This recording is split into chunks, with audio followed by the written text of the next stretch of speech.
Hi అండి. ఈరోజు మాకు ఎంతో ఇష్టమైన రెసిపీ అండి.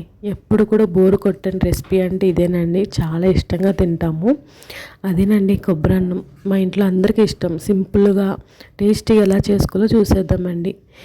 ఫస్ట్ అయితే కొబ్బరికాయలు అనేది చిన్న చిన్న ముక్కల కింద, అంటే కొబ్బరి అనేది చిన్న చిన్న ముక్కల కింద కట్ చేసి మిక్సీ చేసుకోవాలన్నమాట. వాటర్ వేసుకొని వేడి నీళ్ళు వేసుకుంటే పాలు అనేది, కొబ్బరి పాలు అనేది మంచిగా వస్తాయి. ఇలా వీడియో చూపిస్తున్నట్టుగా ఇలా తీసుకుని పక్కన పెట్టుకోండి. దాని తర్వాత ఒక కడాయి తీసుకొని దాంట్లో మసాలా ఇలా వేసుకోవాలి.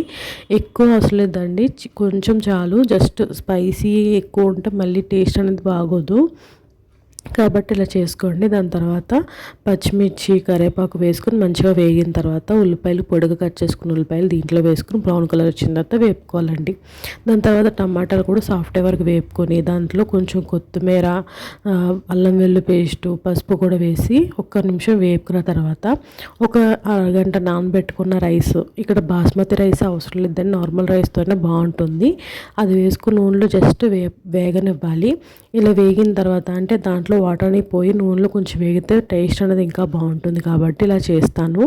దాని తర్వాత మనం ముందుగా రెడీ చేసుకున్న పాలు, అంటే కొబ్బరి పాలు అనేది ఇలా వేసుకోవాలన్నమాట. నాకైతే 3.5 గ్లాసెస్ వచ్చింది. మిగతా వాటర్ అయితే వేసుకున్నానండి. 4 గ్లాసులు కొబ్బరి పాలు అంటే మనకు కష్టం కాబట్టి ఇలా వేసుకుని సెట్ చేసుకోవచ్చు, మనకేం ప్రాబ్లం లేదు.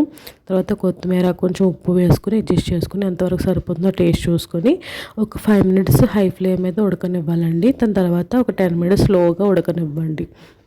లాస్ట్లో కొంచెం కొత్తిమీర వేసుకొని దించేసుకోవడమే. ఎలా ఉందో చూసారు కదా, మంచిగా టేస్టీగా ఉంటుంది. Thank you.